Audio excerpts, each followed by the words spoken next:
नमस्कार नमस्कार मैं doctor Poonam Jaiswal, associate professor in department of botany, JDB government girls college Kota. हम आज के टॉपिक में प्लांट इकोलॉजी में प्लांट एंड एनवायरनमेंट इसके बारे में फोर्थ लेक्चर पढ़ेंगे। फोर्थ पार्ट है ये आज का। ये लेक्चर सेकंड है सॉइल का। फर्स्ट लेक्चर में आपने देखा था कि सॉइल की जो कंपोजिशन क्या होती है, सॉइल क्या होता है, उसके परिचय के बारे में पढ़ा था। सेकंड लेक्चर में हम सॉइल प्रोफाइल, जिसको मृदा परिच्छेदिका भी कहते हैं, इसके बारे में विस्तार से पढ़ेंगे। सबसे पहले सॉइल होराइजन या सॉइल प्रोफाइल क्या होती है। सॉइल कंपोजिशन जो है स्थान, किसी भी स्थान की, वो फिजिकल, केमिकल, बायोलॉजिकल या एंथ्रोपोजेनिक इन फैक्टर्स की वजह से चेंज होती रहती है समय के साथ साथ। और यही जो चेंज है ये धीरे धीरे वर्टिकल लेयर्स, जो वर्टिकल मीन्स होती है खड़ी लेयर्स के फॉर्म में इकट्ठी जमती जाती है, जिसको हम सॉइल प्रोफाइल या सॉइल होराइजन भी कहते हैं। सॉइल होराइजन जो है, सॉइल प्रोफाइल में थोड़ा सा फर्क है। जो होराइजन्स होते हैं वो एक पट्टियों की फॉर्म में होते हैं। These are discrete layers. और ये जो होराइजन्स हैं ये पूरा एक के ऊपर स्टैक्ड होकर या अरेंज होकर जब हमें दिखाई देती है तो इसको हम सॉइल प्रोफाइल कहते हैं। ये जो सॉइल प्रोफाइल है ये टिपिकली जो लैंड ग्राउंड सरफेस है उसके पैरेलल हो जो जमा होती है। किसी किसी सॉइल में सॉइल जो फॉर्मेशन होता है, जो पीडोजेनेसिस होती है, उसके स्टेप्स हमें दिखाई देते हैं अगर हम सॉइल प्रोफाइल की स्टडी ध्यान से करें तो। वो कैसे होती है उसको हम आगे देखते हैं। सबसे पहले कितने लेयर्स होती हैं, कौन कौन से होराइजन्स होते हैं, इन्हीं होराइजन्स को हम बाद में कंपाइल करके एक सॉइल प्रोफाइल कहते हैं। 6 होराइजन लेयर्स पाई जाती हैं, ओ, ए, ई, बी, सी एंड आर। इन्हीं को जब हम एक साथ पढ़ते हैं तो ये फॉर्म ऑफ सॉइल प्रोफाइल, ये सॉइल प्रोफाइल बनाते हैं। प्रत्येक जो होराइजन्स हैं, जो होराइजन लेयर हैं प्रोफाइल के, उसके अलग अलग लेयर की अपनी अपनी कहानी होती है, उनका अपना अपना स्ट्रक्चर होता है और उस स्ट्रक्चर के अपने अपने कारण होते हैं कि ऐसा क्यों है।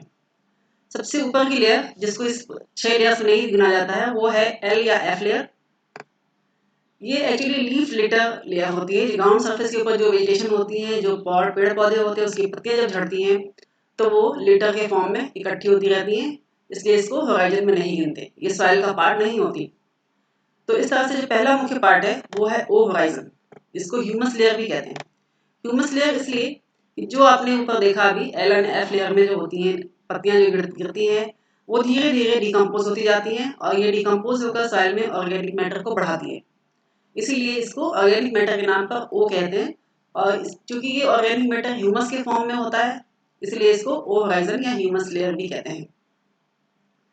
जहाँ पर डिकम्पोजिशन की प्रक्रिया ज़्यादा होती है वहाँ ये लेयर थोड़ी मोटी होती है, लेकिन ज़्यादातर बहुत ही कोल्ड एरियाज में जहाँ पर डिकम्पोजिशन बहुत स्लो होता है, वो वहाँ पर ओ होराइजन या ह्यूमस लेयर बहुत ही पतली होती है या कहीं कहीं पर बिल्कुल ही प्रेजेंट नहीं होती, निल होती है।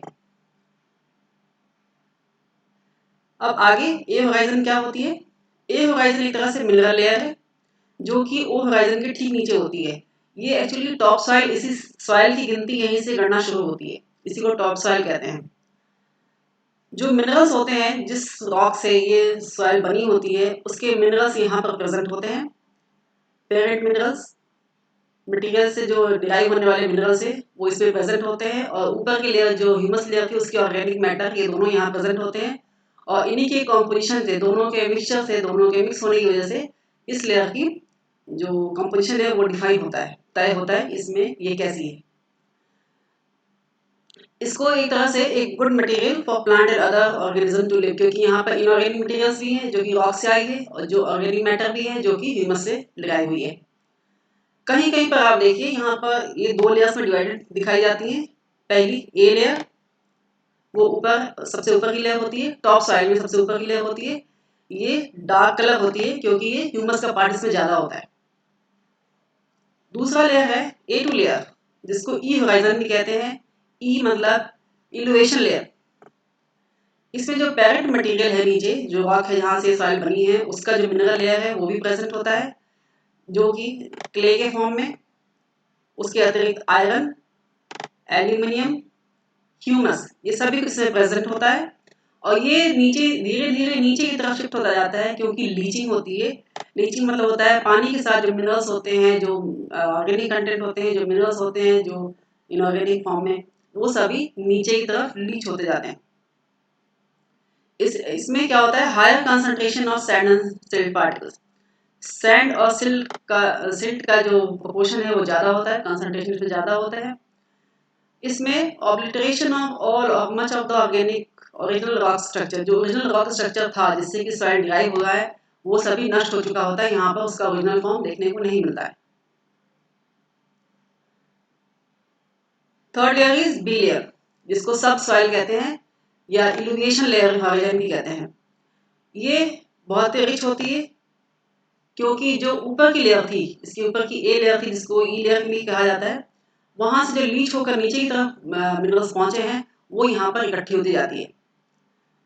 यहाँ पे लिखा हुआ है ए एंड ई से जो मिनरल्स डिपॉजिट होकर लीच होकर नीचे की तरफ मूव करते हैं वो यहाँ पर एक्यूमुलेट होते जाते हैं, मतलब इकट्ठे होते जाते हैं। उसके नीचे की लेयर है सी layer, C horizon.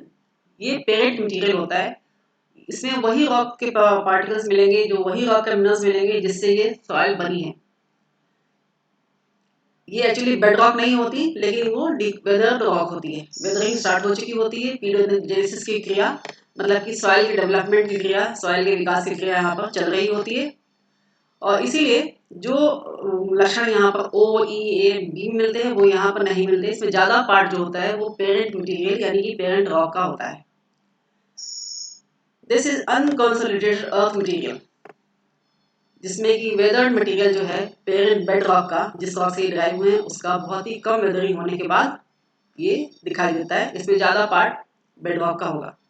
Last part is arc horizon, जिसको बेड रॉक भी कहते हैं। बेड रॉक वो पत्थर है, वो चट्टाने हैं जिनसे सॉइल बना है। ये वेरी हार्ड बेड रॉक होती है क्योंकि यहाँ वेदरिंग नहीं होती, और ये graphite, granite, basalt, quartzite, limestone या फिर सैंडस्टोन के फॉर्म में नीचे प्रेजेंट होती है, और यही पेरेंट मटेरियल का हिस्सा होती है। दिस इज नॉट सॉइल, ये सॉइल तो नहीं है क्योंकि वेदरिंग इसमें हुई नहीं है, और ये सी होराइजन के नीचे होती है। ज्यादातर जो सॉइल होती हैं वो सभी 3 होराइजन्स में बटी होती हैं। 6 के नाम इसलिए बताए गए कि ये सभी, अगर दुनिया में सब जगह के सॉइल है तो 6 इन 6 में से कोई 3 या कोई 4 लेयर वहां पर आपको मिलेगी। और जैसे कि ज्यादातर सॉइल में ए बी सी एंड कुछ कुछ सॉइल में वो होराइजन भी प्राप्त होता है। इसको आप एक चित्र के माध्यम से यहाँ पर देख सकते हैं। इस चित्र के माध्यम से आपको दिखाया गया है ये सारे जो भी व्याख्या आपको ऊपर की गई है उसको यहाँ पर आप देखिए।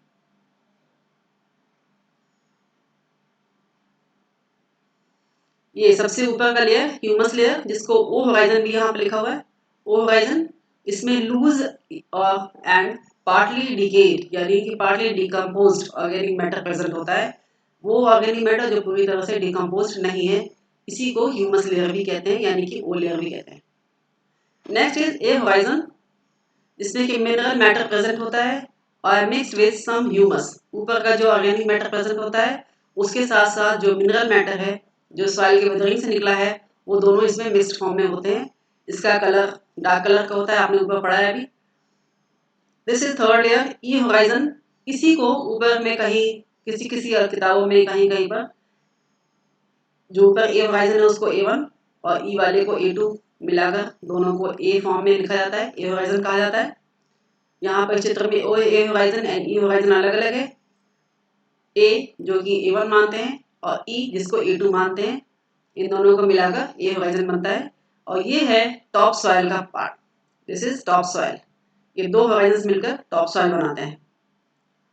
ये horizon is zone of eluviation and leaching. Leaching यहाँ पर हो रही होती है जिससे कि ऊपर के जो मिनरल्स हैं वो धीरे धीरे मूव करते हैं नीचे की तरफ।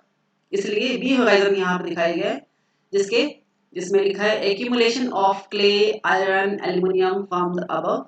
इसको जोन ऑफ इल्यूमिनेशन भी कहते हैं, और ये सब सॉइल है। इसलिए इसका कलर ऊपर से ई होराइजन या E2 होराइजन से डार्क कलर का होता है, क्योंकि ऊपर से ये मिनरल्स लीच होकर नीचे की तरफ पहुंचते हैं। Next is C horizon. This is partly altered parent material. Parent material ये है, नीचे की bedrock is parent material. This is C horizon, क्योंकि वेदरिंग यहाँ पे स्टार्ट हो चुकी है और धीरे धीरे यहाँ पर ये रॉक ब्रेक डाउन होते हैं और धीरे धीरे पीडोजेनेसिस की क्रिया यहाँ पर शुरू हो चुकी होती है, और इसलिए इसको पेरेंट मटेरियल कहते हैं क्योंकि ये रॉक फॉर्म में नहीं है, डिग्रेडेड वेदर्ड फॉर्म में है।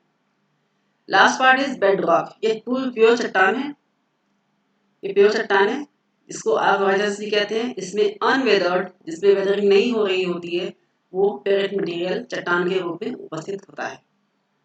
इस तरह से ये पूरा सॉइल प्रोफाइल का डिस्क्रिप्शन था। आशा करती हूँ आपको समझ में आया होगा। धन्यवाद। ये हमारा यूट्यूब चैनल है। आप इसके बारे में कोई भी कमेंट्स, कोई भी चीज़ आपको समझ में ना आई हो, वहाँ पर कमेंट में डाल सकते हैं। इस चैनल पर जाकर आपको उसका जवाब वहाँ पर दिया जाएगा। धन्यवाद।